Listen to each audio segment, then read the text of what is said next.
Allah Subhanahu wa taala berfirman di ayat yang lain, "Walau asyraku lahabita anhum ma kanu ya'malun." Seandainya mereka berbuat syirik, maksudnya belum sempat bertobat.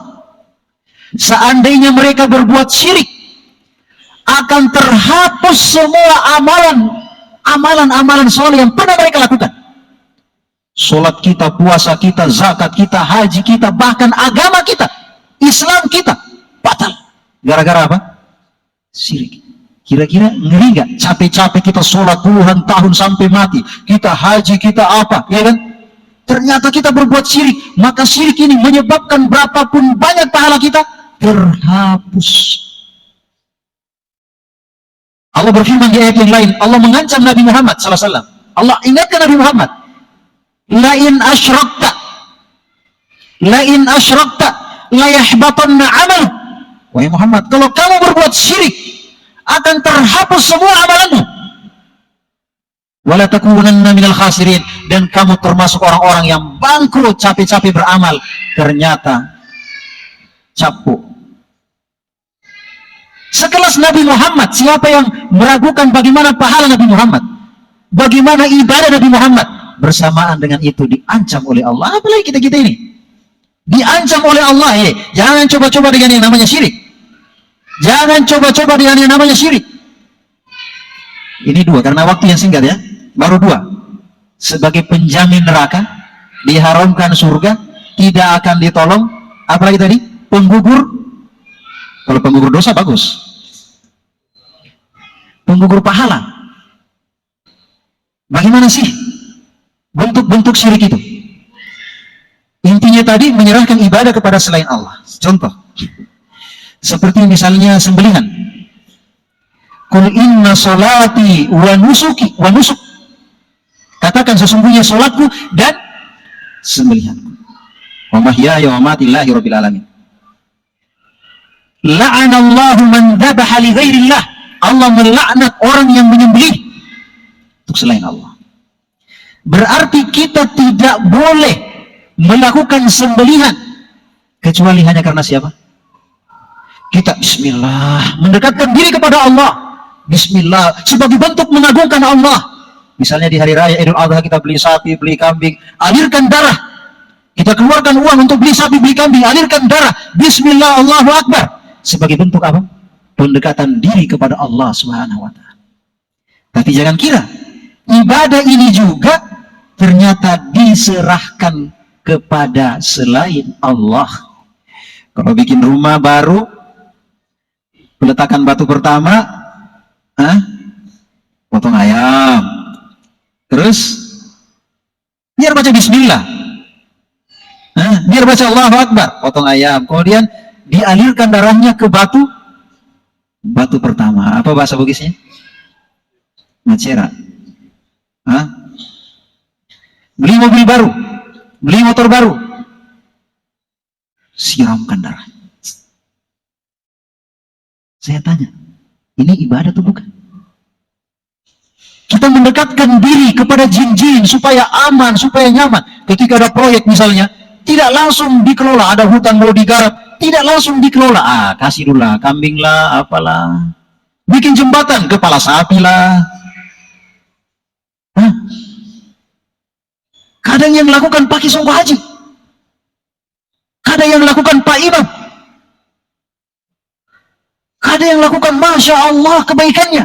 Tapi ingat, ketika dia berbuat syirik, apa yang terjadi? Terhapus. Ini baru satu contoh. Masih banyak contoh-contoh yang lain yang sudah dianggap sebagai tradisi.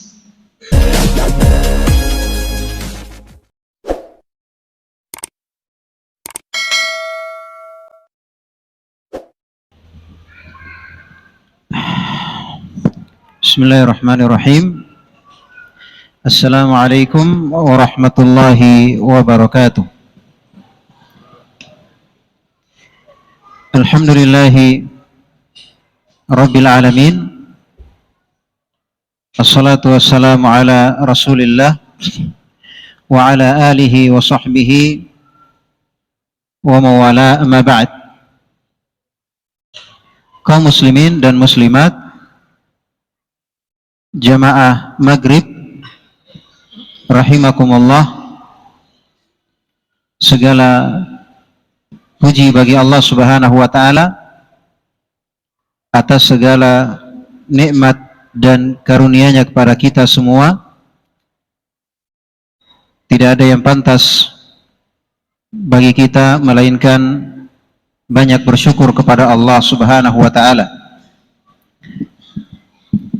Alhamdulillah, di malam hari ini kita dipertemukan di masjid ini dalam rangka melaksanakan kewajiban kita sebagai hamba Allah, salat maghrib secara berjamaah, dan alhamdulillah bisa dirangkaikan dengan bermajlis ilmu, mempelajari ilmu agama. Sebenarnya saya ke Bone ini ada beberapa rangkaian. Yang pertama, untuk meresmikan pondok pesantren Tahfidzul Quran di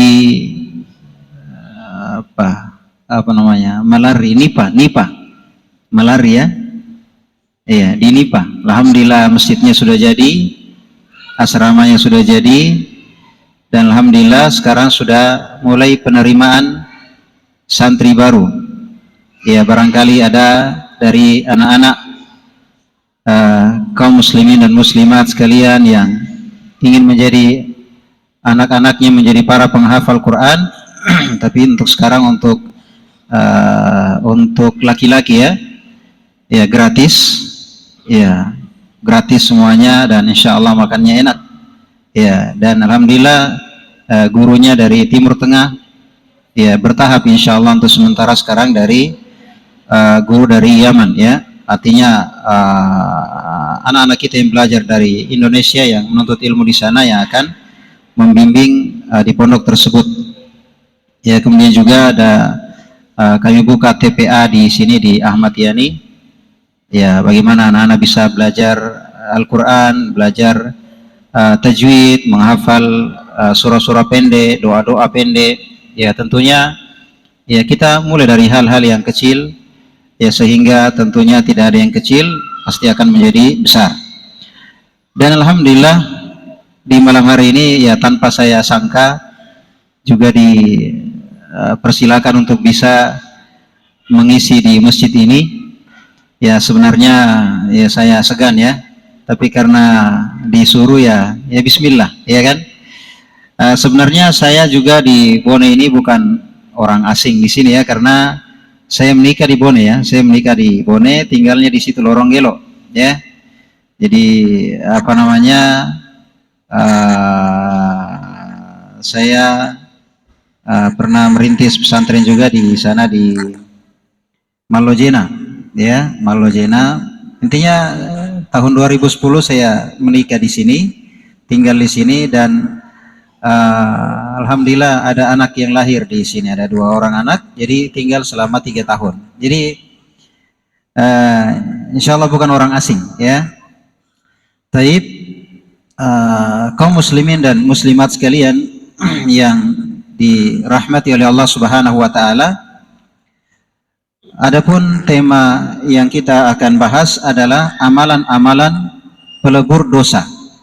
Amalan-amalan pelebur dosa. Tentunya ini merupakan tema yang sangat menarik, karena untuk masuk surga itu syaratnya harus bersih dari dosa. Dan saya kira tidak ada yang tidak ingin masuk surga, kan begitu? Semuanya kita ini pada mau masuk surga. Ya, sampai pendosa sekalipun pasti kalau ditanya mau masuk surga, pasti, kan begitu ya? Iya. Maka pastinya kita hadir di masjid ini ya, kita melaksanakan perintah, meninggalkan larangan. Tujuan kita supaya kita apa? Masuk surga. Dan yang menghalangi seseorang dengan surga adalah apa? Dosa-dosa. Iya. Dan dosa-dosa itu menghalangi seseorang dari surga, mungkin menghalangi selamanya. Maksudnya ada dosa, ketika dia melakukan dosa itu, maka sama sekali dia tidak akan masuk surga. Dan ada dosa yang menghalangi seseorang untuk masuk surga, itu sementara. Artinya dia harus dibersihkan di neraka, karena tidak ada yang bisa masuk surga kecuali harus bersih. Jadi dia dibersihkan dulu, dimasukkan ke neraka dulu, sampai bersih, setelah itu dimasukkan ke dalam surga. Iya. Jadi ada dosa yang menghalangi seseorang dari surga. Sama sekali dia, ketika dia melakukan dosa itu dan dia meninggal belum sempat bertobat darinya, artinya diharamkan surga dan kekal di neraka. Dan sementara kodrat manusia adalah tidak ada yang luput dari dosa. Kira-kira di antara kita ada yang tidak pernah berbuat dosa? Manusia mana yang tidak pernah berbuat dosa, kecuali yang dijaga oleh Allah Subhanahu wa taala, yaitu Nabi kita Muhammad sallallahu alaihi wasallam. Adapun kita, kullu bani Adam khata'a khairu khata'ina at-tawwabun. Setiap anak Adam pasti berdosa, dan sebaik-baik yang berdosa adalah yang segera bertobat. Maka tema kita sangat menarik, yaitu amalan-amalan pelebur dosa. Ada amalan-amalan yang kita lakukan, maka dengan itu dosa-dosa kita akan dihapuskan oleh Allah Subhanahu wa ta'ala. Oleh karenanya, jangan menghancurkan masa depan kita dengan mengingat masa lalu. Jangan menghancurkan masa depan kita dengan mengingat masa lalu. Artinya seorang hendaknya dia menatap masa depan. Paham di sini? Hendaknya seorang menatap masa depan selama hayat masih di kandung badan, selama kehidupan di dunia ini masih ada, selama kita masih hidup di dunia, berarti potensi untuk masuk surga masih ada. Paham? Selama kita masih hidup, maka peluang untuk masuk surga itu masih ada. Bagaimanapun masa lalu kita, bagaimanapun dosa-dosa kita, bagaimanapun kesalahan kita, selama kita masih hidup, maka masih ada peluang masuk surga. Allah Subhanahu wa taala berfirman, "Qul li ibadiyalladzina asrafu ala anfusihim la taqnatu min rahmatillah. Innallaha yaghfiru dzunuba jami'a." Katakan kepada hamba-hambaku